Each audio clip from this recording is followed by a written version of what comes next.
এতিয়া ব্যাসৰ সৎসংগ নাৰদ আপুনি আমিও এই সংসাৰৰ অদৰ্যময় সমস্যাৰ পৰা হাত সাৰিবলৈ হ'লে আমি কি কৰিব লাগিব এৰা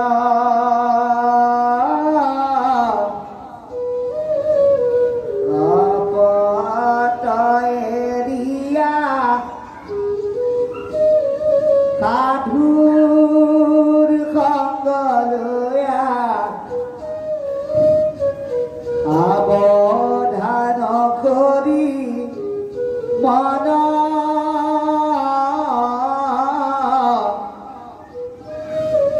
আনন্দে বচাৰি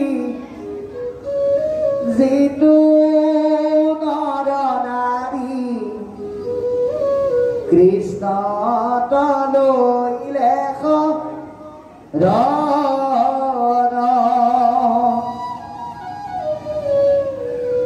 আমাৰ অস্থিৰতা বা মুক্ত হ'বলৈ হ'লে আমি কপটতা শূন্য হৈ গুৰুৰ জ্ঞানৰ দ্বাৰা ঈশ্বৰ আশ্ৰয় গ্ৰহণ কৰি সৎসংগ আৰু সৎগুৰুৰ আমি পৰামৰ্শ ল'ব লাগিব কাৰ দৰে ব্যাসদেৱৰ দৰে নাৰদৰ সংস্পৰ্শত কেনেকৈ উদ্ধাৰ হ'ব আপোনালোকে চাবচোন গতিকে কৈছে হাতে দিব্য বিনাদন্ত মুখেৰে নাম হৃদয়ত কৃষ্ণমূৰ্তি স্ফূৰ্তি অবিশ্ৰাম হাতত দিব্যাবন যন্ত্ৰত ঈশ্বৰৰ নামৰ সুৰৰ ঝংকাৰ তুলি তুলি তেওঁ প্ৰৱেশ কৰিছে কি গাইছে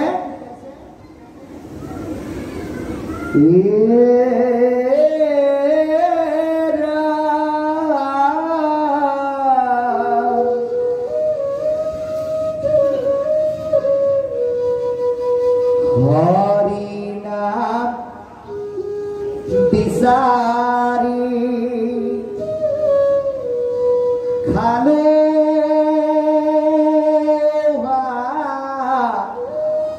বাথুৰ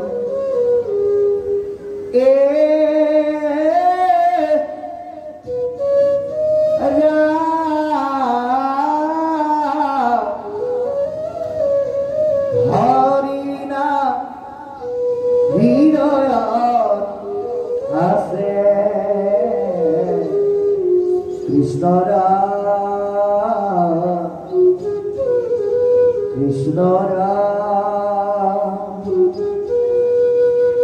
নাৰায়ণ নাৰায়ণ নাৰায়ণ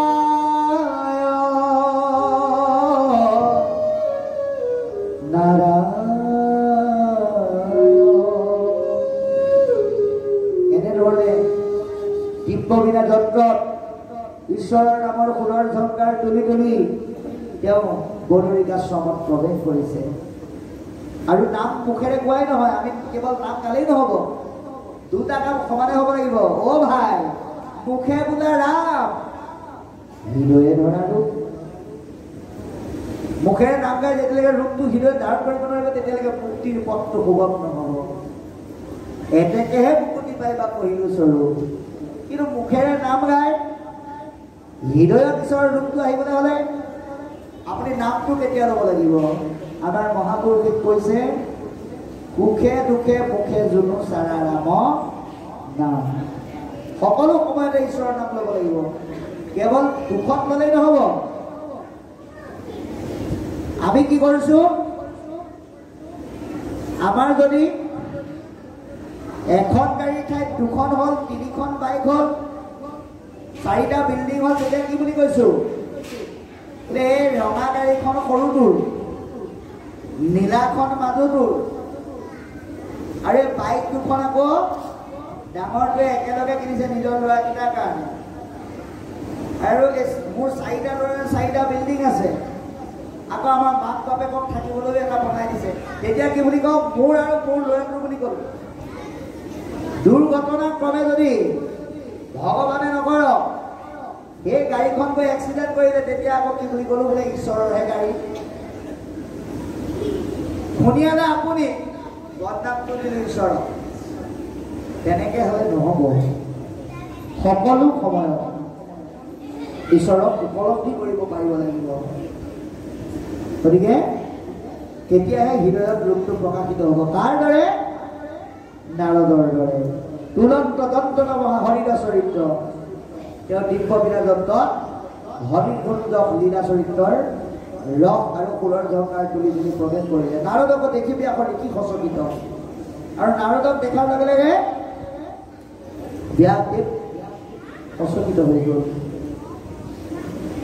আঠে বেঠে উঠিয়া ধৰিয়া কৃতাঞ্জলি, পৰম গৌৰৱে দেখি কৰিলা কেৱলি। আমি কি কৰিছো? পুত্ৰ ভাৰ্যা বিভূতি বৈভৱৰ গৌৰৱত গৌৰৱান্বিত হৈ, ভগৱন্ত এতিয়া জ্ঞানত অহংকাৰী হৈ, আমি যদি আমাৰ ঘৰলৈ একো নজনা ভকত এজন আহিছে, আমি কি বুলি কৈছো? মই ইমান কথা জানো, গতিকে একো নজনা মানুহজন আহিম বুলিয়ে মই সেৱা কৰিম নে?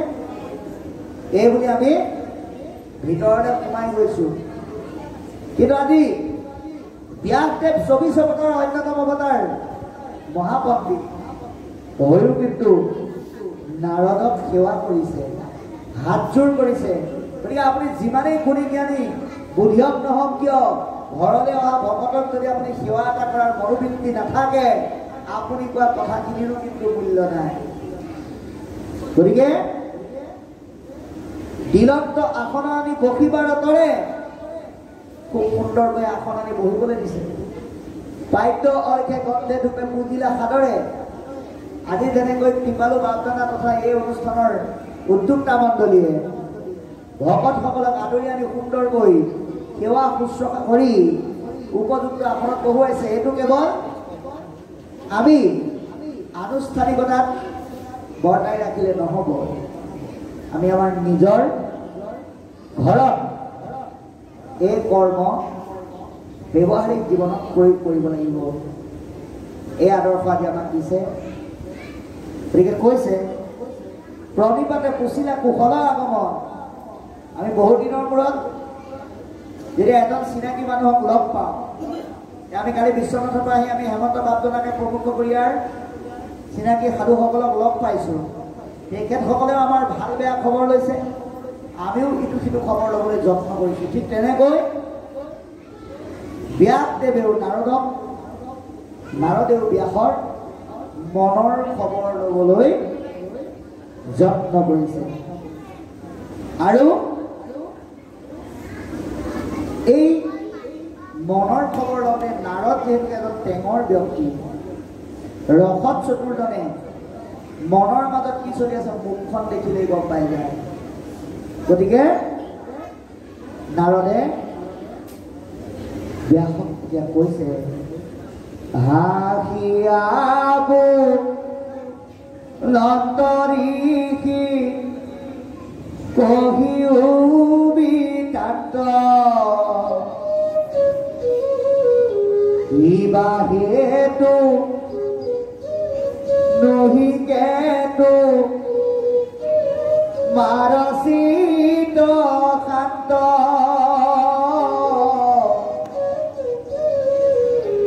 মহা উষ পিছকীয় স্থিৰ দুহিচিত মহন্তৰ মোহ ইটো কিনো বিপৰীত কৰিলা অনেকবে দৰশাখা ভেদ যাৰ যেন জাতি ধৰ্ম দিলা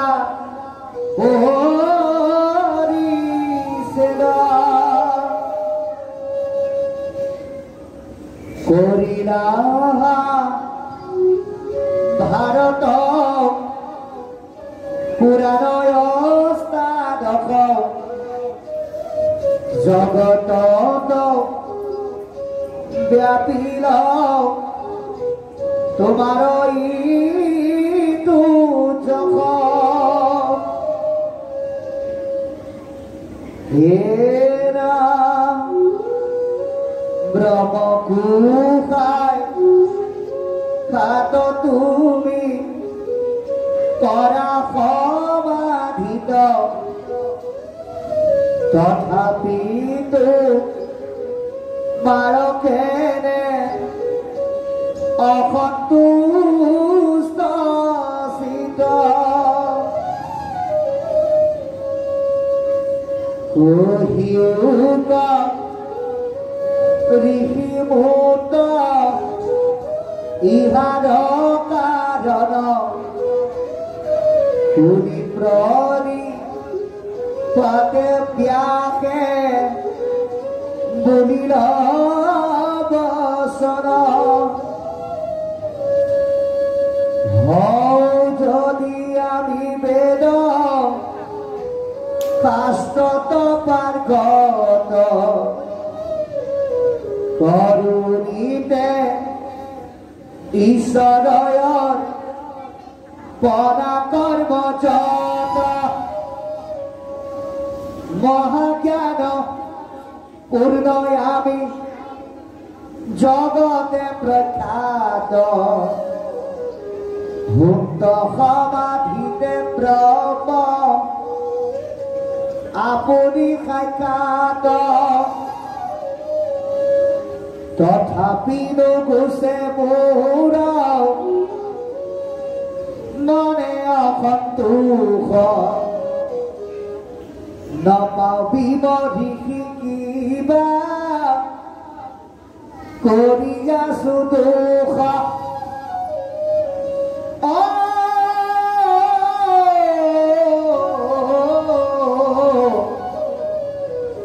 আপুনি অগাধ বুদ্ধি অক্ষে অৱতাৰ কুসুহুত মাত কয়ো কাৰণ ইহাৰ এতিয়া কি বুলি ক'লে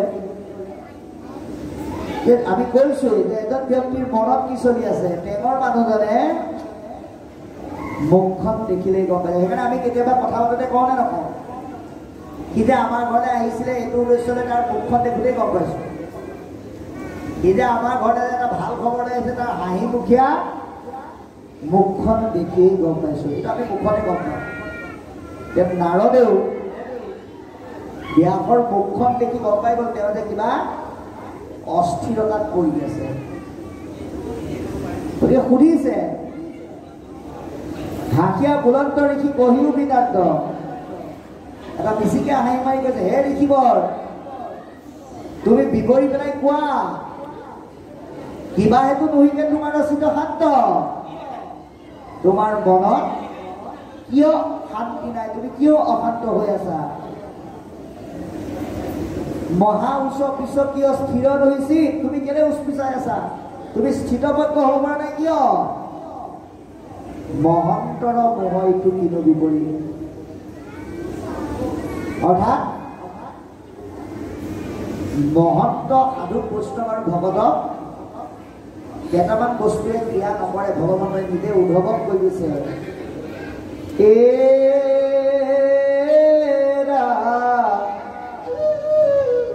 কাম ক্ৰোধ লোভ মোহ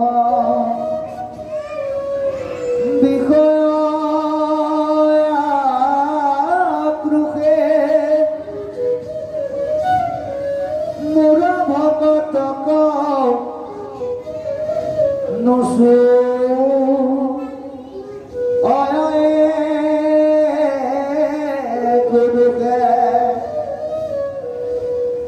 সন্ত সাধু মহন্ত বৈষ্ণৱ কাম ক্ৰোধ লোভ মোহে চুব নোৱাৰে গতিকে তুমি এজন মহামহন্ত গতিকে তোমাৰ মনত সেই ভাৱ কিয় আহি বুজাই দিয়া অকল তুমি মহন্ত নহয় এৰা পেচা মহন্ত নহয় তুমি কৰিলা অনেক বেদৰ শাখা ভেদ তুমি অনেক বেদৰ তুমি শাখা ভাগ কৰিলা যাৰ যেন জাতি ধৰ্ম দিলা পৰিছে তুমি জাতি ধৰ্মক কোন পথে কি ল'ব লাগে কেনেকৈ ক'ত নিজৰ নিজৰ স্থান সুনিশ্চিত কৰিব লাগে তাৰো সংবিধান দিলা কৰিলা ভাৰত পুৰাণ অষ্টাদশ তুমি ভাৰত পুৰাণকে আদি কৰি 18খন শাস্ত্ৰ পুৰাণ আদি বিশ্লেষণ কৰিলা জগতত ব্যাপিল তোমাৰ এইটো জগ, গোটেই জগতত তোমাৰ জগমান বিয়পি গ'ল। অকল সেয়ে নহয়, ব্ৰহ্মকো সাক্ষাৎ তুমি কৰা সমাধি, তুমি সমাধি অৱস্থাত ব্ৰহ্মক সাক্ষাৎ কৰিব পাৰা। তথাপি তোমাৰো কেনে অসন্তুষ্ট আছিল, ইমানখিনি গুণ থকাৰ পিছতো তুমি কিয় উচপিচাই আছা, অসন্তুষ্ট হৈ আছা? কহিও ক ঋষিপত ইহাৰ কাৰণ, হে ঋষিবৰ তুমি ইয়াৰ কাৰণটো মোক বুজাই কোৱা। শুনি প্ৰণিপাতে ব্যাসে বুলি ল'বচোন, শুনি পেলাই হাত জোৰ কৰি ব্যাসদেৱে কৈছে, হওঁ যদি আমি বেদক শাস্ত্ৰত পাৰিব। এইটো এটা ডাঙৰ আদৰ্শ দিছে। আপোনাক সমাজে যিমান গুণী জ্ঞানী বুলি নকওঁ কিয়, কিন্তু আপুনি সদায় নিজক সকলোতকে সামাজিক দৃষ্টিত সৰু কৰি ৰাখক। ব্যাসদেৱে নিজক সকলোতকে সৰু কৰি ৰাখিছে অৱতাৰী পুৰুষয়ো, কিন্তু আমি অকণমান কিবা এটা লিখিলে নিজক ডাঙৰ কৰি ৰাখোঁ। মই গীতিকাৰ, মই নিবন্ধকাৰ, মই কবি, মই ব্যাখ্যাকাৰ আদি উপাধিৰে নিজক আমি বিভূষিত কৰোঁ। কিন্তু 24 অৱতাৰৰ অৱতাৰী পুৰুষ ব্যাসদেৱে কি বুলি ক'লে, যে মই যদিও বেদ শাস্ত্ৰত পাৰ্গত, তথাপিতো মই ঈশ্বৰক সকলো অৰ্পণ কৰি দিওঁ। অৱতাৰী পুৰুষ মনত ৰাখিব, কিন্তু ভগৱন্তক অৰ্পণ কৰি দিছে। মহাজ্ঞানপূৰ্ণ আমি জগতে প্ৰখ্যাত, জগতৰ লোকসকলৰ দৃষ্টিত আমি এজন জ্ঞানত প্ৰখ্যাত ব্যক্তি, কিন্তু মই নিজক নিজে কেতিয়াও তেনেকে নাভাবোঁ। অনন্ত সমাধিতে ব্ৰহ্ম আপুনি সাক্ষাৎ, মই ব্ৰহ্মক পৰম ব্ৰহ্মক সমাধি অৱস্থাত সাক্ষাৎ কৰিব পাৰোঁ। তথাপি নুগুচে মোৰ মনে অসন্তোষ। ব্যাসে কৈছে তথাপিতো মোৰ মনৰ পৰা অসুখী অৱস্থা মই দূৰ কৰিব পৰা নাই। নপাওঁ বিমৰিষি কিবা কৰি আছোঁ দুখ, মই কি দুখ কৰিছোঁ মই নিজেও নাজানো। এইটো হ'ল দাস্য ভাৱনা। তেওঁ নজনা নহয়, ব্যাসেও নজনা নহয়, নাৰদেও নজনা নহয়, কিন্তু আপুনি আমি জানিবৰ কাৰণে তেওঁলোকে নজনাৰ ভাৱ ধৰি আমাক কম উপকাৰ কৰি থৈ গৈছে। গতিকে কৈছে আপুনি অগাধ বুদ্ধি অংশে অৱতাৰ, নিজেও কিন্তু বুদ্ধি অংশে আপুনি। নাৰদৰ গাত যিকেইটা কোৱালিটি আছে, যিকেইটা গুণ আছে, ব্যাসৰ গাতো আছে, কিন্তু তথাপিতো সন্মানটো কাক দিছে? নাৰদক। গতিকে আপুনি অগাধ বুদ্ধিৰ গৰাকী ঈশ্বৰৰ অৱতাৰী পুৰুষ, কুচুহু তোমাতো কৈও কাৰণ ইমান। গতিকে কি হ'ল মোক বুজাই কোৱা। গতিকে আমি পৰৱৰ্তী পাঠলৈ আগবঢ়াৰ আগতে আপোনালোকক জনাওঁ, হয়তো কোনোবাই ভাবিব পাৰে আমনি লাগিছে বুলি, সেইকাৰণে তেওঁলোকৰ জ্ঞাতাৰ্থে জনাওঁ, আপোনালোকে অকণমান ধৈৰ্য ধৰি শুনক। আৰু ঠিক আমি 34 মিনিটৰ পিছতেই, অৰ্থাৎ এতিয়া 9:11 হৈছে, আমি 9:45 মিনিটৰ ভিতৰত আমি সামৰিম। কৃষ্ণ এৰা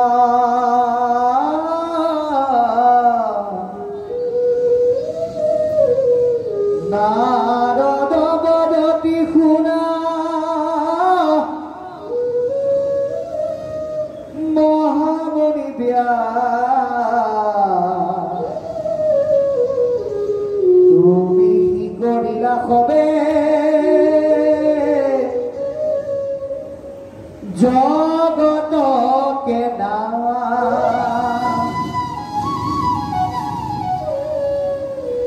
নিৰন্তৰে পশুৰ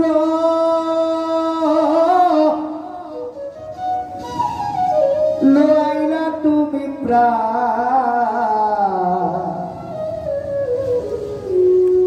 নাহি মত কৰ্মৰ ইহাৰ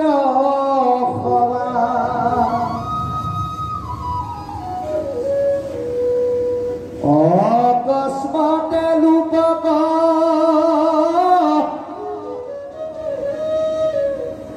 কৰাইলা শিক্ষা ধৰ্ম, নুবুজিলাই আপুনি দারু তত্ত্বমর্ম গরিহিত কর্মকু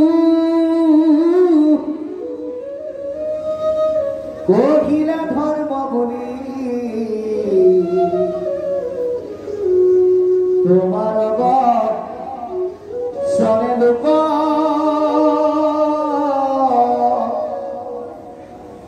দাখিলা খবরি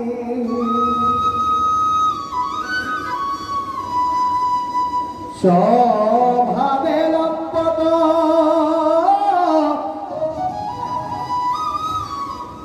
বিষয়ত অনুরাগ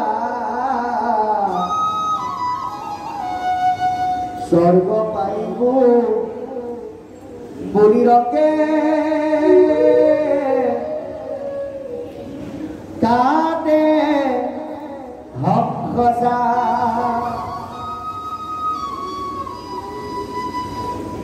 করই নানা হিংসা ধর্ম নানা দেব পুজো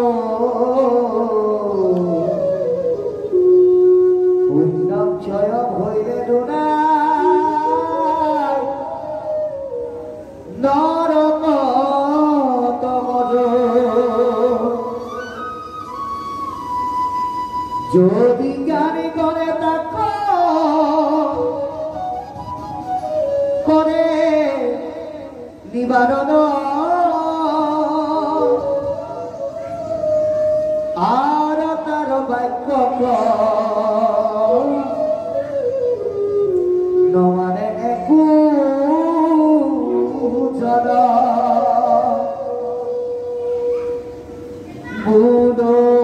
বুধরূপারম্ভ করি বসন খণ্ডিত ব্যাপক অধিক হইল এহেতে পণ্ডিত প্রকৃতি কহিলা তুমি আরখে ধর্ম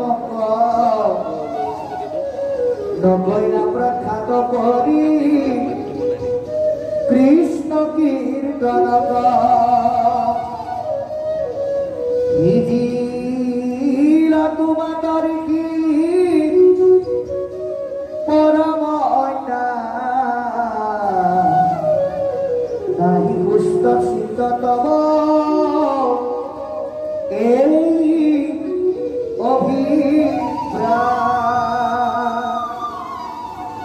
গতিকে এতিয়া ইয়াৰ দ্বাৰা আমি কি বুজিলো বোলে নাৰদ বোলে এজন ডাক্তৰ ব্যাসৰ বেমাৰী আৰু ভাগৱতখনৰ এখন প্ৰেছক্ৰিপশ্যন এতিয়া এই নাৰদ ৰূপী ডাক্তৰে অকল ব্যাসৰ বেমাৰী ভাল কৰা নাই এই ব্যাসৰ গণ্ডগোলকেইটাৰ মাজেদি আপুনি নিজক চাওক ব্যাসে কৰা ভুলকেইটা আপুনিও কৰিছে নেকি যদি কৰিছে আজি এই ভাগৱত ৰূপী প্ৰেছক্ৰিপশ্যনত যি ঔষধ দিছে তাক আমি খাবৰ কাৰণে যত্ন কৰিব লাগিব কৈছে কি বুলি নাৰদ বদতি শুনা মহা আমনি বেয়া তুমি কি কৰিলা হবে জগতকে না হে বেয়া তুমি গোটেই জগতক সৰ্বনাশী পথলৈ ঠেলি দিয়া যে আপুনি আমিও সমাজখনে গাঁওখনে অঞ্চলটোৱে পৰিয়ালটোৱে আপোনাক ব্যস্ত বুলি ভাবিলে বুলিয়ে বোলে আনৰ যি হয় হওক কেৱল মোৰ পেটটো ভৰক বুলি আপুনি যদি বেয়া বুলি জানিও মানুহক যদি সৰ্বনাশী পথলৈ ঠেলি দিয়ে তাৰ কৰ্মৰ ফলটো কিন্তু আপুনি ভোগ কৰিব লাগিব এতিয়া কি বুলি ক'লে নিৰন্তৰে পশুৰ লোৱাইলা তুমি প্ৰাণ বেদে কিন্তু কি বুলি কৈছিল আৰু ভাগৱতে কি কৈছে বেদৰ সাৰ মৰ্ম আদিয়ে ভাগৱতে কৈছে কি বুলি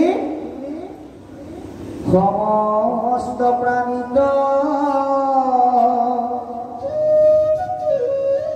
দেখিও কহৰিময়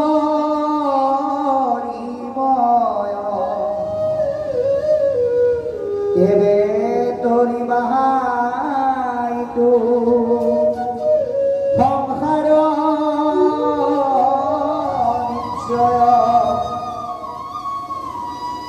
সমস্ত প্ৰাণীক হৰিময় দেখিবলৈ গৈছে যত লতা তৰুগণ কাহাকো নেদেখে ভিন্ন হৰিৰ শৰীৰ বুলি মাতিবলৈ কৈছে।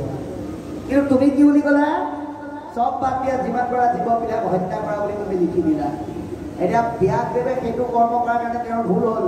আপুনি আমি আজি যদি জানি বুজি জীৱ হত্যা কৰিছোঁ তেতিয়াহ'লে আমাৰ ভুল হ'ব। চাওকচোন আপোনালোকে এটা কথা, গৰু আৰু ছাগলীয়ে ঘাঁহ খায়, বাঘ আৰু সিংহই মাংস খায়। আপুনি বাঘ সিংহৰ মুখৰ আগত ঘাঁহ কেইডালমান আনি কটিয়াই যাব, সি লাগিলে মৰি যাব, তথাপিতো কিন্তু সি ঘাঁহ নাখায়। গৰু ছাগলীয়ে ঘাঁহ খায়, তাৰপিছত আপুনি মঙহৰ টুকুৰা এটা কটিয়াই দিয়ক, সি মৰি গ'লেও নাখায়। সিহঁতে নিজৰ ধৰ্ম কিন্তু পালন কৰি আছে।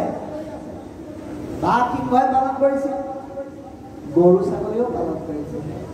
কিন্তু আপুনি আমি কি কৰিছোঁ? আপুনি আমি তৃণও খাইছোঁ, জীৱ জন্তু হত্যা কৰি নানান পশু মাৰি সিহঁতকো ভক্ষণ কৰিছোঁ। নজনাকে কৰাসকলৰ ক'ব লগা নাই, কিন্তু এনেকুৱাও কেতিয়াবা হয় বোলে ৰাতিপুৱাও নাম গালে, দুপৰীয়াও নাম গালে, ৰাতিলে বোলে গাঁৱত ভাওনা, আবেলি ঘৰলৈ গৈ দেখিলে ঘৰত ঢেৰ আলহী, বৰষুণ বতৰ যাবও নোৱাৰে। সৰুটো পুতেকে সুধিলে দেউতাই এতিয়া কি কৰোঁ, আলহী ভাত কিহৰে খুৱাওঁ? বাপেকে যদি ক'লে আমি মাৰিলে অপৰাধ হ'ব, তহঁতে মাৰিলে মই ঘৰৰ পৰা এটা উলিয়াই ঠিক কৰ, তেতিয়াহ'লে কিন্তু সেইটো সেই মৰা জন্তু অপৰাধী হ'লেই যিজনে অনুমতি দিলে তেওঁ কিন্তু তাতকৈও বেছি দিব। এতিয়া আপোনালোকক আমি জীৱ জন্তু হত্যা নকৰিব, মাছ মাংস ভক্ষণ নকৰিব বুলিও একেষাৰে কৈ দিব নোৱাৰোঁ। তাত দুটা অপৰাধ হ'ব। কাৰণ কোনোবাই যদি কালি খাই আহিছে, কোনোবাই যদি কাইলৈ খাম বুলি ভাবিছে, তেওঁলোকে মনত ভাবিব কেলেনো আহিছিলোঁ বা ভাগৱতলৈ। আৰু কোনোবাই মনত নাভাবিব হেমন্ত বাবুক কৈ থৈ যাম অহাবাৰলৈ বিশ্বনাথৰ এইজনক যাতে নামাতে। কেলে দাঁতকেইটা চুবাই থাকোঁতে চুবাই লওঁ বুলি ভাবিছিলোঁ, কাকো বন্ধ কৰি থৈ গুচি গ'ল। সেইকাৰণে আমি আপোনালোকক এই মুহূৰ্ততে এৰিব লাগে বুলি নকওঁ, কিন্তু এটা কথা মনত ৰাখিব, জীৱনৰ শেষ টিপটো মাৰোঁতেও যাতে আপুনি যাতে সেই বস্তুটো খাব লগা নহয়, তাৰ কাৰণে ভগৱানক সদায় প্ৰাৰ্থনা কৰক, ঈশ্বৰে কৃপা কৰিলে এদিনত কোনেও অভ্যাস এৰিব নোৱাৰে। কিন্তু ভাগৱতে কৈছে এইটো বেয়া, পশু হত্যা কৰাটো বেয়া। বিয়াকে হত্যা কৰিয়ে ভুলটো কৰি পেলালে। আমাক সেই ভুলৰ পুনৰাবৃত্তি নহ'বৰ কাৰণে কৈছে। অকস্মাতে লোককো শিকাইলে শিক্ষা ধৰ্ম।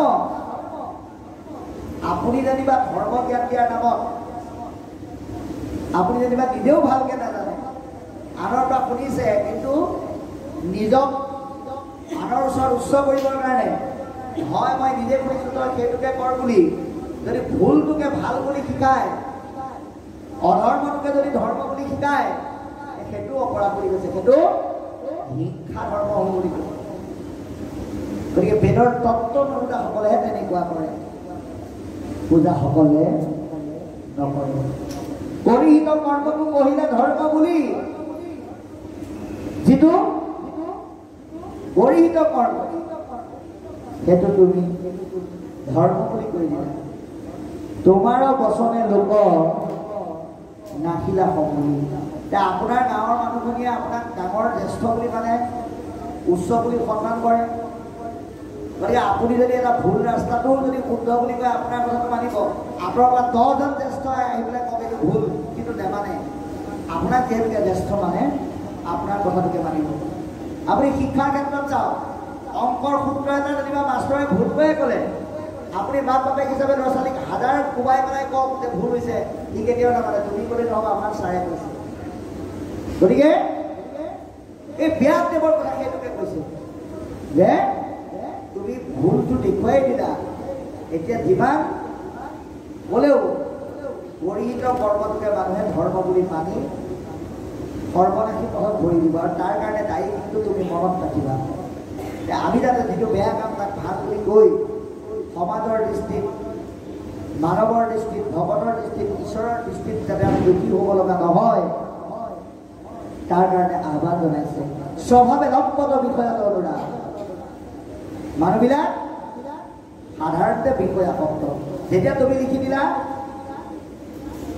স্বৰ্গ পাইবো বুলি সংখ্যে কাটে ৰংকে কাটে সংখ্যচা তুমি লিখি দিলা জীৱ জন্তু হত্যা কৰি পূজা পাৰ্বণ কৰিলে স্বৰ্গ পায় মানুহবিলাক আৰু উৎসাহী হ'ল কাৰণ তুমি লিখিলা যে গতিকে বাবাই সমস্ত আপোনালোকৰ দৰে সাধুসকলে আমাৰ দৰে সেৱকসকলে সেইখন স্বৰ্গ কিন্তু নিবিচাৰোঁ ইন্দ্ৰ থকা সেইখন স্বৰ্গৰ ভোগপাত ভকতৰ নাই প্ৰয়োজন আৰু ভগৱন্তই ভকতৰ কাৰণে এখন বেলেগ স্বৰ্গ থৈ গৈছে কি স্বৰ্গ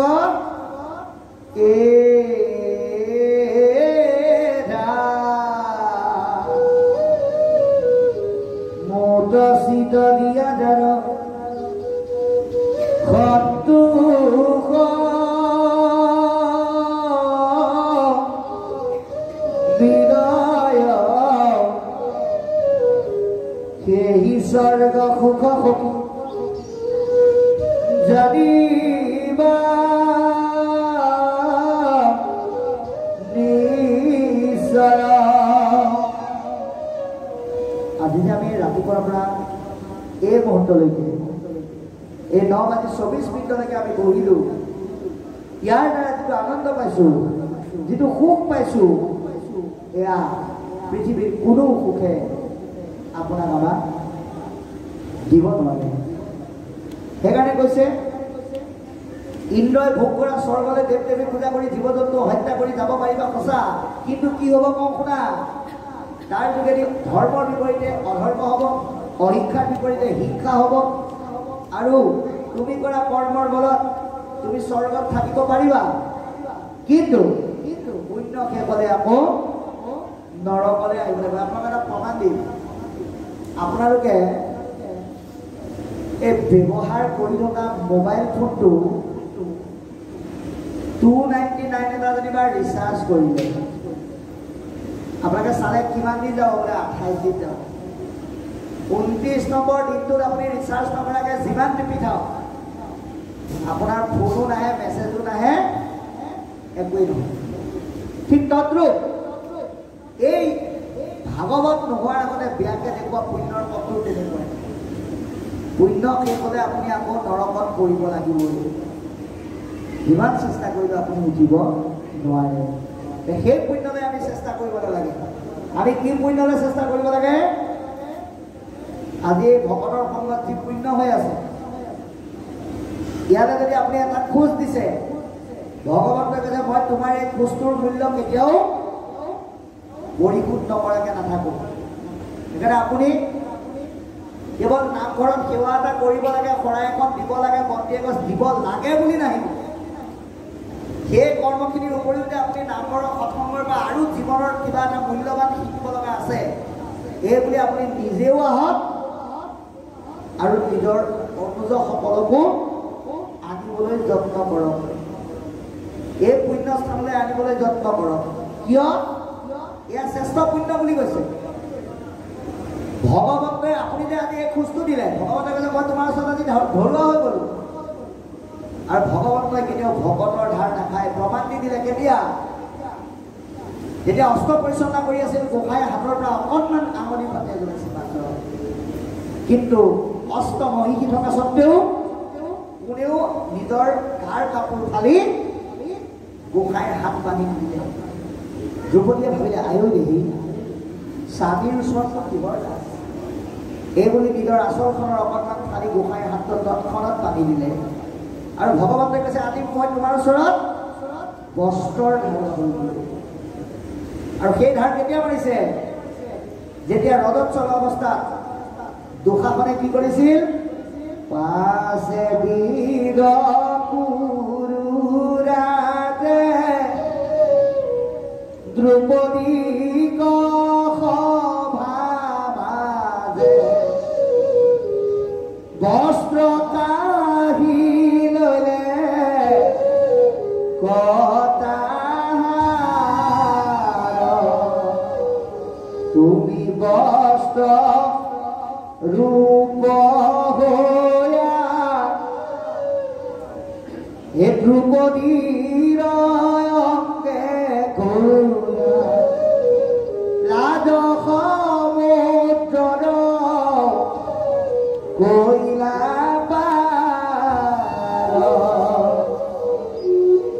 যদি অকণমান বস্ত্ৰৰ ধাৰ যদি ভগৱন্তই দ্ৰুপদীক পাৰিব পাৰে, আপুনি দিয়া সুস্থৰ মূল্যৰ ধাৰ ভগৱন্তই কেনেকৈ নোৱাৰিব? সেইকাৰণে ইয়ালৈ আহিবলৈ যত্ন কৰক। কিবা এটা লৈ যাবৰ কাৰণে কৃষ্ণৰ লগ, কিবা এটা পাই যাবৰ কাৰণে, কিবা এটা শিকি যাবৰ কাৰণে, কিবা এটা বুজি যাবৰ কাৰণে আদি এই আধ্যাত্মিক গুৰুজনাই দি থৈ যোৱা মেদ কৰা সংস্কৃতিযুক্ত ভক্তিৰ পথাৰখনলৈ মানুহবিলাকে যেনেকৈ আহিব লাগে তেনেকৈ নহাৰ কাৰণে, নিজৰ ল'ৰা ছোৱালীক যেনেকৈ আনিব লাগে তেনেকৈ ননাৰ কাৰণে আজিকালি মানুহবিলাক কি হৈছে, আপোনালোকৰ ফালে আকৌ নহয় দেই, ভুল নুবুজিব, কিছু কিছু স্থানত এনেধৰণৰ আধ্যাত্মিক অনুষ্ঠানলৈ নিজে অহাৰ লগতে নিজৰ অনুজ ল'ৰা ছোৱালী ভাই ভাতৃসকলক লৈ পেলাই আহি কিবা এটা শিকিবলৈ নহাৰ কাৰণে মানুহৰ মনত এটা ডাঙৰ প্ৰৱণতা গঢ়ি উঠিছে। কি বোলে সন্ধিয়া যাব লাগে নিজৰ গুৰুগৃহলৈ, যায় বোলে পদূলি ওলাই ইভিনিং ৱাক কৰিবলৈ। মাকে ল'ৰাটোক কয় গোসাঁই ঘৰত ধূপেনা জ্বলাই প্ৰাৰ্থনা কৰগে যা। দেউতাকে কয় 6টা বাজিলে মোৰ চিৰিয়েলখন চাবৰ হ'ল, তই প্ৰাৰ্থনা কৰগে যা। সেই ল'ৰাটোৱে বাৰু বা সেই ছোৱালীজনীয়ে এনেধৰণৰ পৰিৱেশলৈও নানিলে, ঘৰতো নিশিকালে। যি সময়ত ল'ৰা ছোৱালীক সময় দিব লাগে নিদি পেলাই গ'ল বাটলে ফুৰিবলৈ, আৰু মানুহজনে টিভি চালে। সেইখন ঘৰৰ ল'ৰা ছোৱালীয়ে কেনেকৈ শুদ্ধ প্ৰাৰ্থনা কৰিব, কেনেকৈ কৃষ্ণ কি বস্তু উপলব্ধি কৰিব? সেইখন ঘৰৰ ল'ৰাটোৱে বা ছোৱালীজনীয়ে গোসাঁই ঘৰত গৈ কেতিয়াও নাজানো হোৱা বাহনা গায়। কি বুলি গাইছে? অগ্নিচিনো তোমাক ক'ত আছা প্ৰভু, আমি অতি সৰু ল'ৰা, চিঞৰি চিঞৰি মাতিলে তোমাক নামাতা দূৰৰ পৰা। এই অৱস্থাটো যাতে নহয়, যাতে এই আধ্যাত্মিক ৰস আৰু ঘোষাৰ আদি ইমান সুন্দৰকৈ আপোনালোকে আজি অন্তঃস্নান কৰি পৰ্যালোচনা নহ'লেও সাধুসকলে 1000 এটা ঘোষা পাঠ কৰি এই পবিত্ৰ ধাম কিন্তু ধুই পবিত্ৰ নিকা কৰি পেলালে। গতিকে আমি এনে ৰসসমূহ ল'বলৈ এনেকুৱা স্থানলৈ নাহি যদি ভোগ বিৰাট অট্টহাস্য কৰিব পৰা আনন্দপূৰ্ণ স্থানলৈ নিজেও যাওঁ, আৰু নিজৰ ল'ৰা ছোৱালীকো যদি কওঁ বোলে এতিয়াই নামঘৰলৈ যাব পৰা নাই, ভক্তিৰ কথা শিকিবলৈ জীৱনত বহুত সময় পাবা, তাতকৈ ফাংচনলৈ যাওঁ, থিয়েটাৰলৈ যাওঁ ব'লা বুলি যদি কওঁ, সেই ল'ৰাটোৱে সেই ছোৱালীজনীয়ে আপুনি বুঢ়া হোৱাৰ পিছত আপুনি যে ভকতৰ স্থানলৈ নানিলে, গুৰুজনাক যে চিনাকি কৰি নিদিলে, বৰগীত সংস্কৃতি এটা অন্যতম উপাদান বুলি যে নক'লে, তাৰ কাৰণে আপোনাক আপোনাৰ ল'ৰাটোৱে কিন্তু কৃষ্ণ নামেৰে নামাতে। কি বুলি মাতিব? পুহিবে নপাৰ বুঢ়া, খাইবে মাত্ৰ চাহ, এ ভুকি কাৰণে বুঢ়া মৰিয়া নাযাব। আৰু নিজৰ বোৱাৰীকে ভাতকেইটা নিদিলে কি বুলি দিব? যিখন ঘৰত ভক্তিৰ পৰিৱেশ নাই, এহি বুলি খৰ্গবাণী বুলিয়া বিস্তৰ, অন্নমুঠি দিয়া বোলে বুঢ়া মৰ। তাতকেও উপায় নাপালে কি বুলি ক'ব? ৰাতি যেতিয়া স্বামী স্ত্ৰীয়ে একেলগে কথা পাতিব তেতিয়া ক'ব এই বুঢ়াটোক লৈ আৰু নোৱাৰি, এতিয়া চাহ খাওঁ ভাত খাওঁ নাথাকে, গতিকে এটা কিবা এটা কৰা। আৰু সেইজন পিতেকে যিজনে আধ্যাত্মিকতাৰ ৰস নাপালে, গুৰুজনাৰ সংস্কৃতিক নুবুজিলে, বৰগীত কি নিশিকিলে, নামঘৰলৈ আহিবলৈ মাক দেউতাকে দৰ্শন নিদিলে, সেই ল'ৰাটোৱে নিজৰ আইগৰাকী অৰ্থাৎ ভাৰ্যাৰ লগত কথা বতৰা পাতি দেউতাকক ক'ব, দেউতা মাহে মাহে মই পইচা দি থাকিম, কিন্তু তোক আমি আমাৰ লগত নাৰাখো। ক'লৈ লৈ যাম? তহঁতৰ নিচিনা মানুহ থকা এটা জেগালৈ লৈ যাম, যাৰ নাম বৃদ্ধাশ্ৰম। আটাইতকৈ ডাঙৰ কথা, য'ত মহাপুৰুষ শ্ৰীমন্ত শংকৰদেৱে ধৰ্মৰ বীজ সিঁচি দিলে, য'ত দাৰ্শনিক পণ্ডিত যুৱনাথ মাধৱ মহাপুৰুষে 1000 এটা ঘোষাৰ দ্বাৰা ভক্তিৰ ৰসৰে নামৰ নদী বোৱালে, য'ত ৰসৰাজ লক্ষ্মীনাথ বেজবৰুৱাদেৱে অসমীয়া সাহিত্য সংস্কৃতিৰ বৰ ভেটি নিৰ্মাণ কৰাৰ সপোন দেখিলে, য'ত ৰূপবৰে জ্যোতিপ্ৰসাদ আগৰৱালাই সংস্কৃতি চিৰ সুন্দৰ সংস্কৃতি বুলি কৃষ্ণকেই চিনাকি কৰি দিলে, য'ত বিষ্ণুপ্ৰসাদ ৰাভাই তৰিবৰ কাৰণে ৰামকৃষ্ণ নামৰ নৌকাত উঠিব লাগিব বুলি নিজৰ গীতেৰে ক'লে, তেনে এখন সমাজত, তেনে এখন ৰাজ্যত বৃদ্ধাশ্ৰম গঢ়ি উঠাটোৱে আচলতে দুখৰ বিষয়। গতিকে আমি সাৱধান, এইবোৰ নহ'বৰ কাৰণে এনেধৰণৰ পৰিৱেশ, এনেধৰণৰ স্থানলৈ আমি কেৱল বয়োবৃদ্ধসকল অহাটোৱেই কাম্য বুলি নাভাবি আমি সকলো আহিব লাগিব। সেইকাৰণে কৈছে কি বুলি, যে যদি জ্ঞানীজনে কৰে তাকক কৰে নিবাৰণ। হে বিয়া, তোমাৰ অৱৰ্তমানত যদি মানুহে শুদ্ধ পথটো যদি ধনী লোকে কাৰোবাক দেখুৱাই দিয়ে আৰু তাৰ বাক্যখন নমানে একোজন, আৰু তেওঁৰ বাক্য কোনেও নামানে, গুণৈ উপলব্ধ কৰি বচনখন দি এই শুদ্ধ পথ দেখুৱাই দিয়া জনক মানুহে শুশ্ৰূষা কৰিব কি বুলি, ব্যাসতো অধিক হইল এহেতে পণ্ডিত, এটা ব্যাসতকৈ অধিক পণ্ডিত ওলালে সিজিলত তোমাৰ পৰম অন্যায়। গতিকে সেইকাৰণে তোমাৰ অন্যায় হ'ল। গতিকে আমিও যদি এনেকুৱা কৰ্ম কৰোঁ তেতিয়াহ'লে আমাৰ দ্বাৰাও অন্যায় হ'ব, আৰু আমিও জীৱনৰ শেষ সময়ত অস্থিৰতাৰ মাধ্যমেৰে অশান্তিত কটাব লাগিব। সেইকাৰণে পৰৱৰ্তী পদে আমাক কৈছে এৰা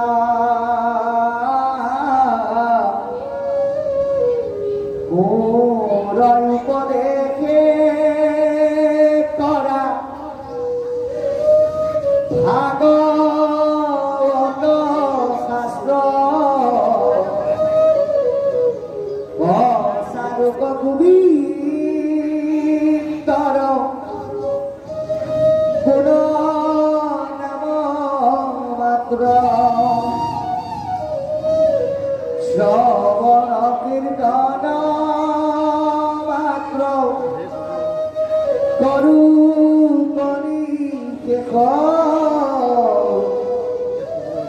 দূৰ হওক তোমাৰ মনৰ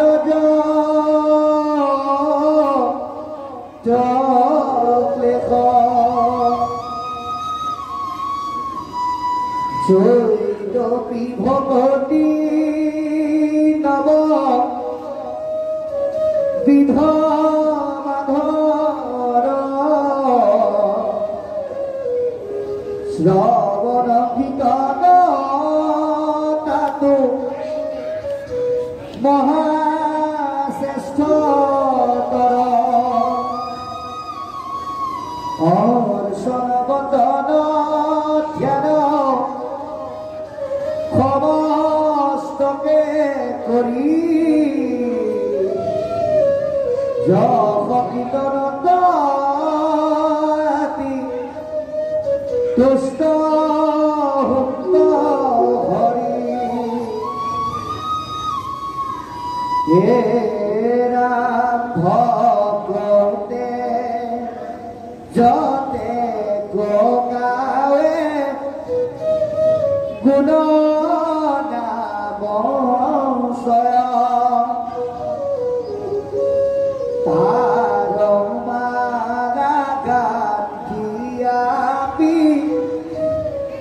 ভক্ত কৃপাময় হেন জানি ব্যাসৰি তুমি সৰ্বজান নিৰ্বিয়োগ শাস্ত্ৰ কৃষ্ণ চৰিত্ৰ প্ৰধান অজিতু বাক্যে নাই নাম কৃষ্ণৰ চৰিত্ৰ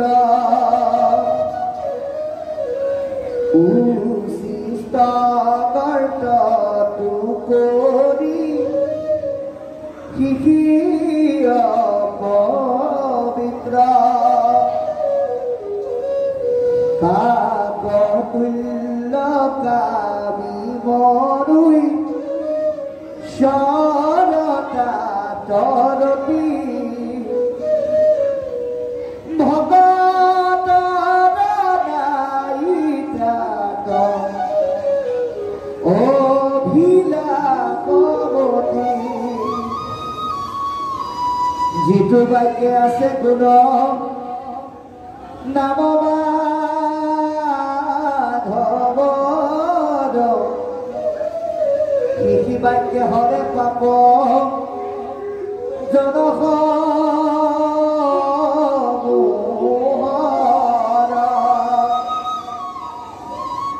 এৰা ভগতি বিহীন জ্ঞান কৰ্মফলে ব্যৰ্থ কহিলো স্বৰূপে বেদান তৰ তত্ত্ব অৰ্থ অনাদৰি আনধৰ্ম স্বধৰ্মনি কেৱলে উপভোগ তিৰূপ দেশ ভগতি কৰে কমকা ৰৰ বন্ধনাশ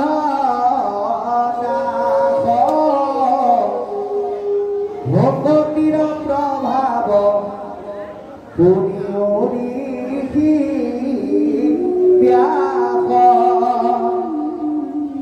স্বধৰ্মগতে যি ভজন কৃষ্ণ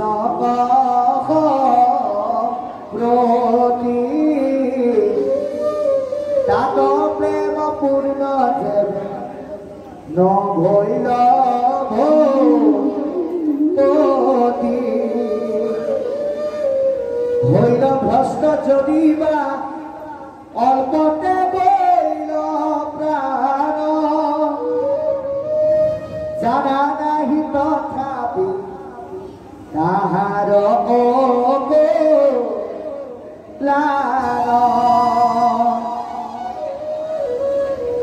আহাৰ বুদ্ধ বাহু কৰি হেৰা কৰো অংগীকাৰ অধম জাতিটো যদি জন্ম হুৱে তাৰ জ্ঞানীটো কৰ্মীটো কৰি তথাপি অধিক দেৱৰো বন্দ নিশিতো ভগতিৰ আৰু দুটা পুতৰ অন্তৰ আজিৰ এই ভাগৱতৰ অধ্যায় পঢ়িব আমি অকণমান তাৰ পিছতেই আলোচনা কৰি আমি আজিৰ অনুষ্ঠান সামৰিম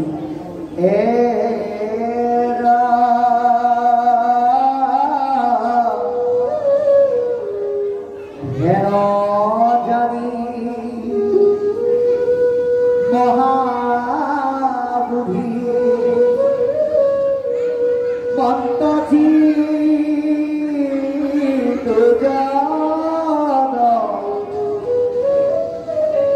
ভগতিৰ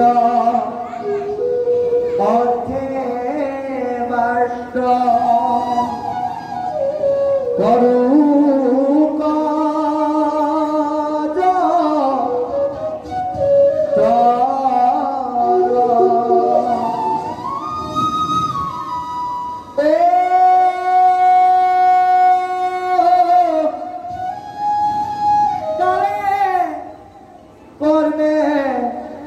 বিলাই দেখ দিশ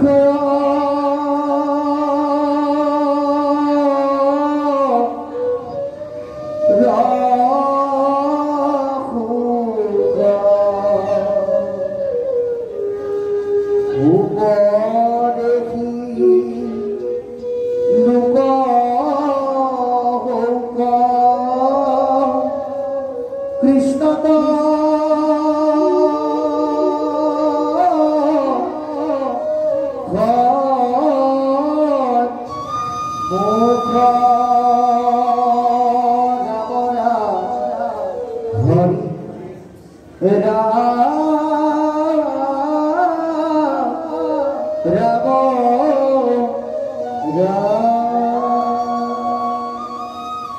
এতিয়া আমাক পদে কি ক'লে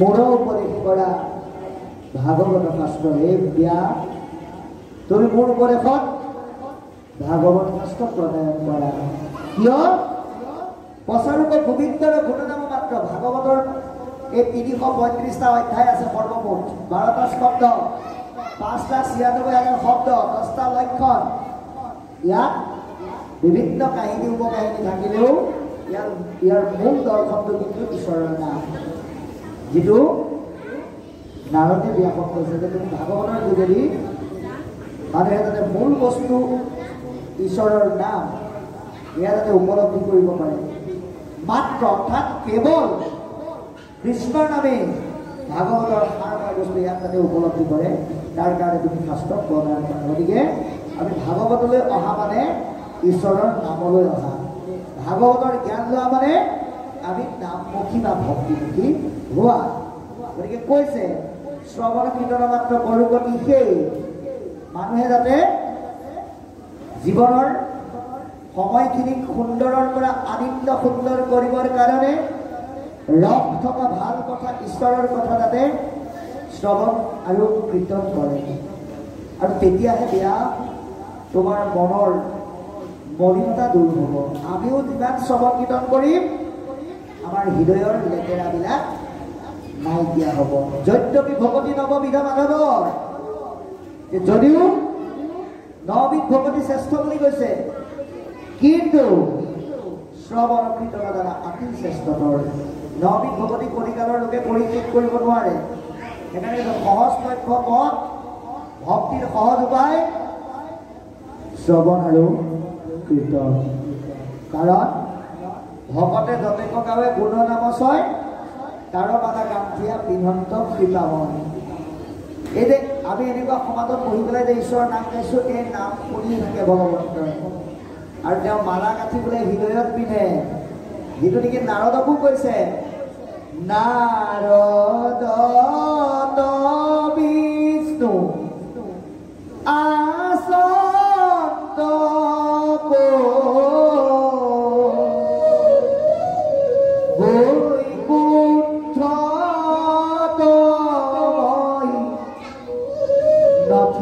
বৈকুণ্ঠ যোগীৰ হিয়া এৰি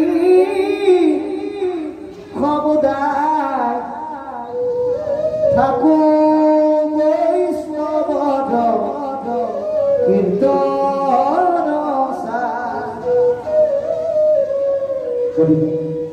আজিৰ দৰে সৎস্থানত ভগৱন্তই থাকি নামৰ মালা গাঁঠে আৰু সেই মালা ভগৱন্তই পিন্ধে গতিকে আমি সেই নামৰ মালা গাঁঠিবলৈ ঈশ্বৰক সুবিধা কৰি দিবৰ কাৰণে ভাগৱতৰ যোগেদি আমি নামমুখী হ'ব লাগিব হে ৰজানি ব্যাসনী কি তুমি সৰ্বজা হে ব্যাস তুমি সকলোবিলাক নজনা নহয় তুমি সকলো জানা নিৰ্নিয়োগ শাস্ত্ৰ কৃষ্ণ চৰিত্ৰ প্ৰধান অন্যান্য শাস্ত্ৰসমূহ তুমি ঠিকেই লিখিলা কিন্তু কৃষ্ণৰ চৰিত্ৰ তুমি প্ৰধান হিচাপে লিখিলা গতিকে এই ভাগৱতত ঈশ্বৰৰ চৰিত্ৰক তুমি প্ৰধান হিচাপে দি এই শাস্ত্ৰ তুমি ব্যক্ত কৰা প্ৰকাশ কৰা কিয় যিটো বাক্যে নাই নাম কৃষ্ণৰ চৰিত্ৰ আপুনি যদি ৰাতিপুৱা শুই উঠা বা ৰাতি শুৱালৈকে কেৱল যদি অন্য ধৰণৰ কথাই পাতি থাকে আপোনাৰ মুখত যদি কৃষ্ণ নাম নাই আপোনাৰ দেহটোক আৰু আপোনাৰ মনটোক লেতেৰা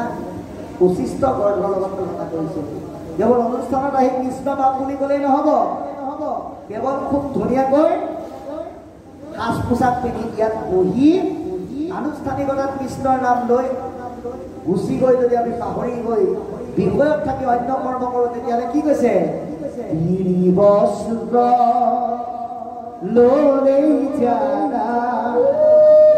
ভকত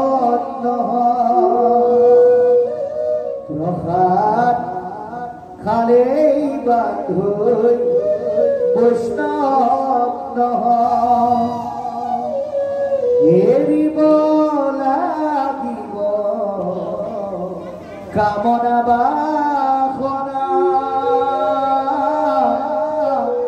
তেজিব লাগিব কুটিল ভাৱনা যদি এচা শিশুৰৰ বাবে কটা মৰা কৰা যদি অলপ মাটিৰ বাবে আপোনক পাহৰা মোক লাগে মই খাম ইটো স্বভাৱৰে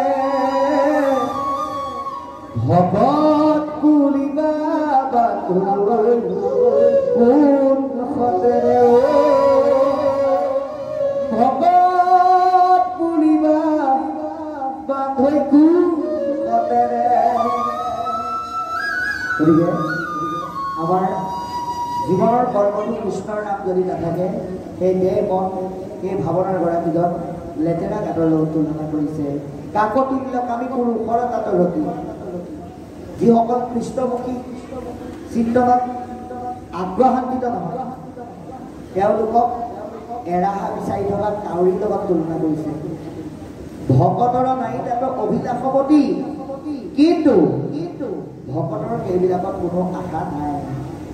গতিকে যিটো বাক্যে আছে কোনো নাম মাধৱৰ যাৰ মুখত ঈশ্বৰৰ নাম আছে কৃষি বাক্যে হৰে পাপজনসমূহৰ। আজি চাওঁ এতিয়া ৰাতিপুৱাৰ পৰা এই মুহূৰ্তলৈকে যে আমি নামৰ কথা পাতিলো নামৰ চৰ্চা হ'ল ইয়াৰ যোগেদি নাভাবিব আমি বহি থকা সকলে যে পাপবিলাক নিৰ্মূল কৰিছো বা কেৱল মানুহৰে যে পাপ নিৰ্মূল হৈছে এনে নহয়। আজি ইয়াৰ যোগেদি কি হৈছে গছ নদীকা তৰু তিনিবাৰু দিনটো সুবিধা পাইছে। থাকে মোৰ ভক্ত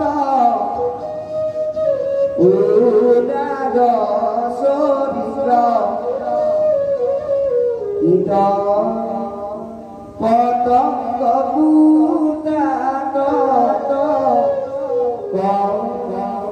অপবিত্ৰ এই কৰ্মৰ দ্বাৰা গছ লতিকা তৰুতীৰ্ণ সকলোখিনি এটা উত্তৰণ কৰাৰ সুবিধা পাইছে। আৰু এই কৰ্ম আঁচনি গ্ৰহণ কৰা সকলক এই পশু পক্ষী গছ লতিকাই যিটো আশীৰ্বাদ দিছে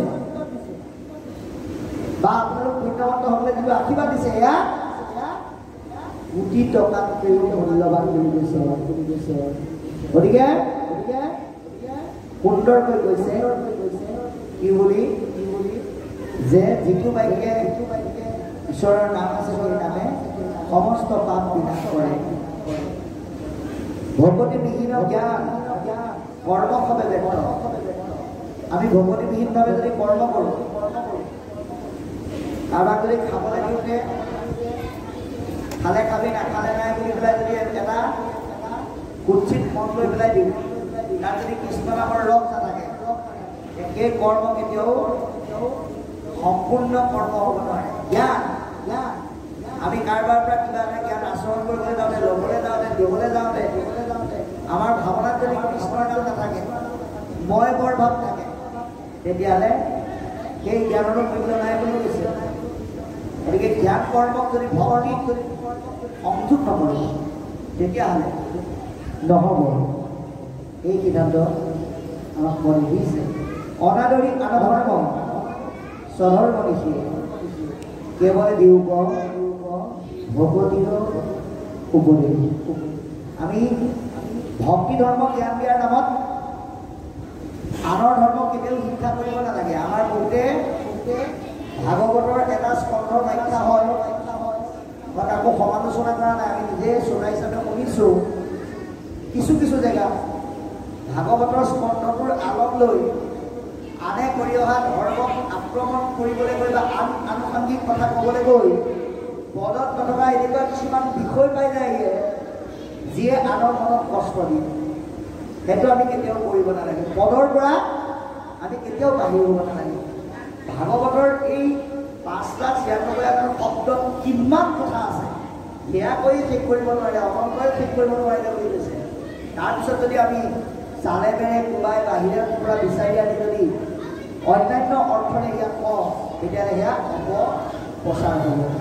সেইটো আমি কেতিয়াও কৰিব নালাগে। আনৰ ধৰ্ম কৰিব পৰা, দুখ দিব পৰা, আঘাত দিব পৰা বিষয় আমি কেতিয়াও প্ৰকাশ কৰিব নালাগে। কেৱল দিওঁ ভকতিৰ উপদেশ।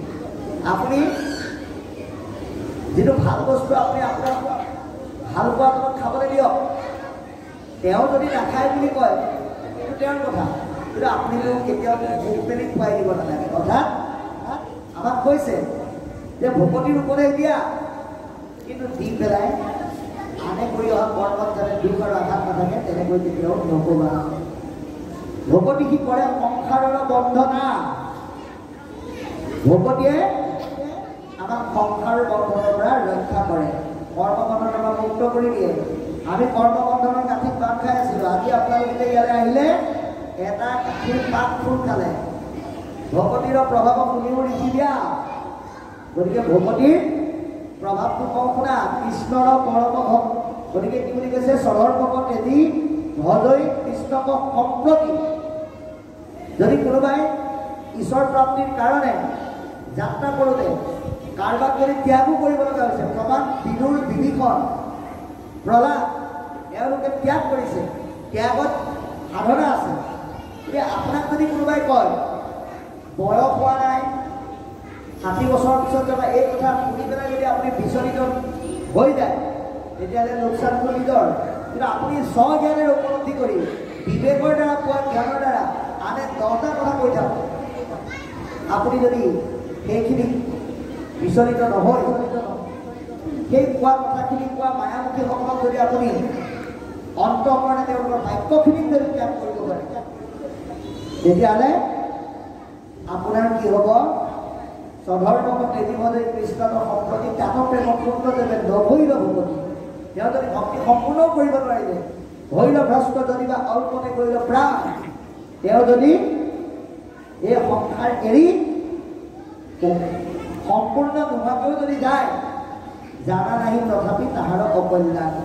গতিকে বাবাই সমস্ত কোনোবা এজন ব্যক্তিয়ে বেয়া কাম কৰাৰ পিছত অনুভৱ কৰি যদি ভকতৰ সংগলৈ আহিছে, তেওঁক আমি ভুল হৈছে বুলি কেতিয়াও আগৰ কৰ্মক সমালোচনা কৰি কেতিয়াও ইনচাল কৰিব নালাগে। গতিকে এইজন দেৱতা জ্ঞানীজনকেও সেই ভগৱতৰ পবিত্ৰ বুলি কৈছে, যি অনুধাৱনৰ দ্বাৰা সৎসংগলৈকে যাত্ৰা কৰে। গতিকে শেষৰ পদে ক'লে হেনদানী মহাবলী মন্ত্ৰ যুদ্ধত ভকতিৰ অৰ্থে মাত্ৰ কৰ্মযতন।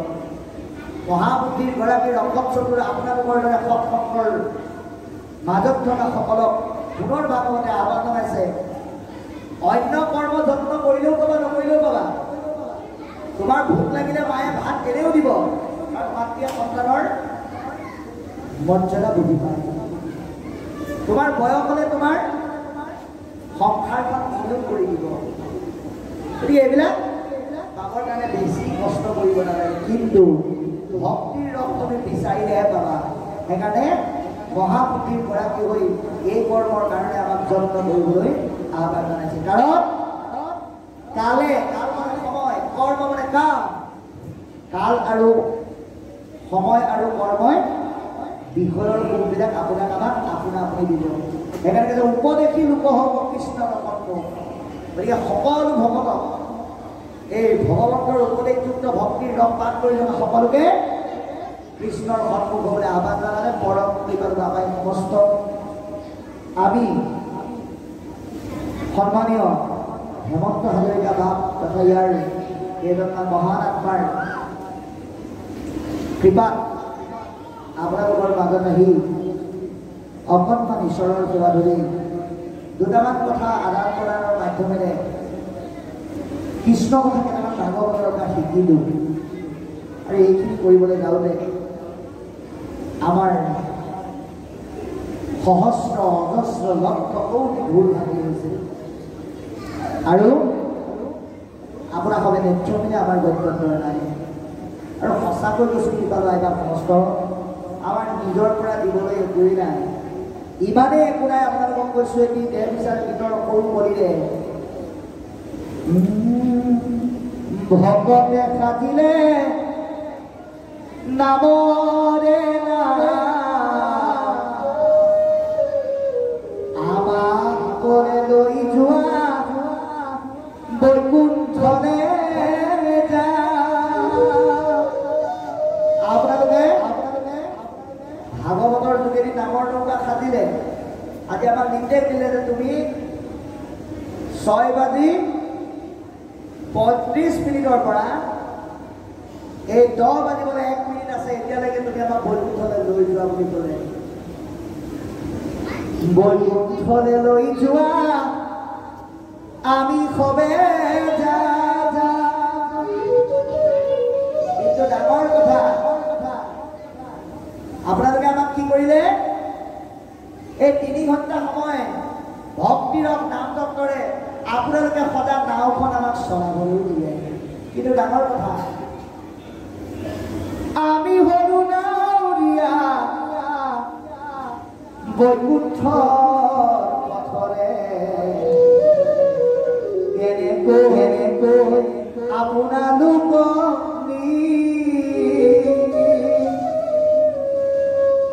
নাওখনত উঠালো যাত্ৰাও কৰিলো নাও চলাবলে আমাৰ কোনো উপায় নাই কিয় নাই আপোনালোকে দুটা চকুৰে দেখে কেনেকৈ নাও চলাব লাগে তাকো জানে মোৰ পিছে দৃষ্টি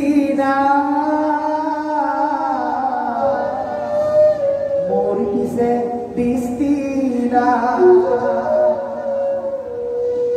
এইখন মহানাও কেনেকৈ লৈ যাওঁ মই সঁচাকৈ কৰো ভাগৱতৰ এটিও আখৰ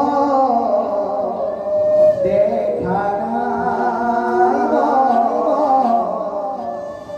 আপোনাৰো আছে কিমান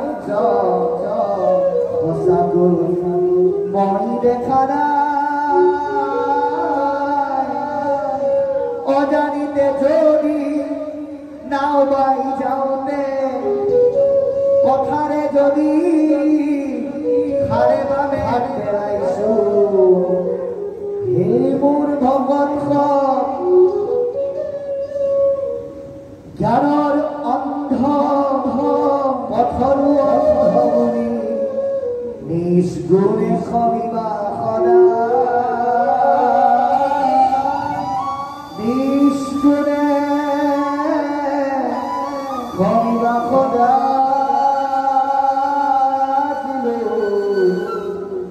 মাঘী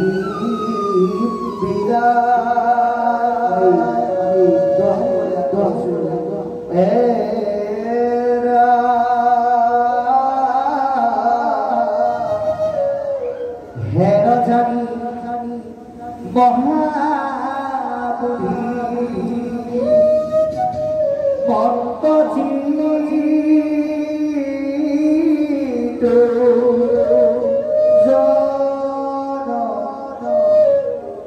ভগতির অর্থে মাত্র করুক যতন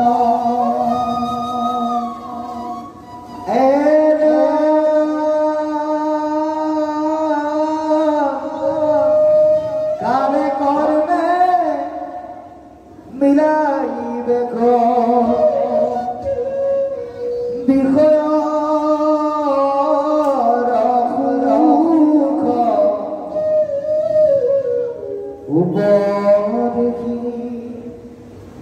লোক হোক কৃষ্ণ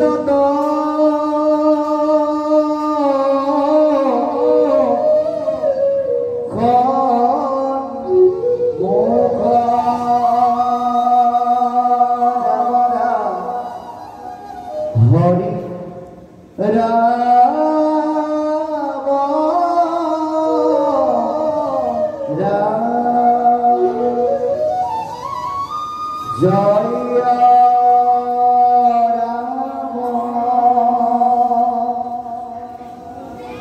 জয় নারায়ণ জয় কৃষ্ণ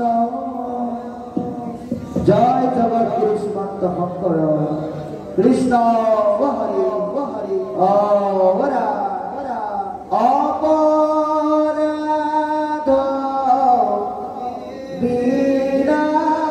বিনাশন তোজো নম নারায়ণ জানি নামে বহিরু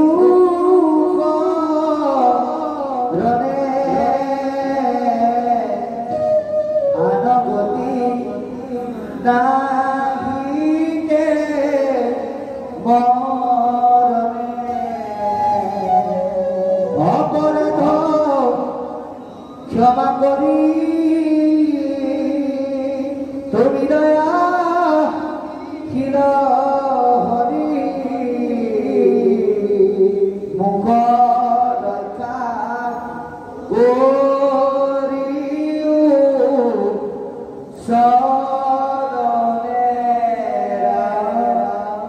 মুখ রক্ষা করিও শরণে ও হরি ও গুরু শ্রীমন্ত শঙ্কর হরি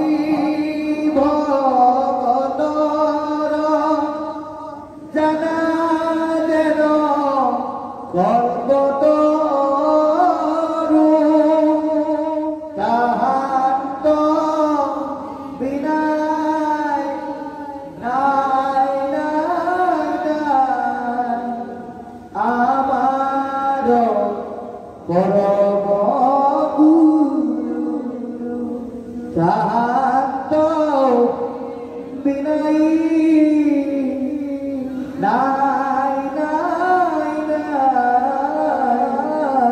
আমার পরম গুরু কৃষ্ণ কৃষ্ণ ও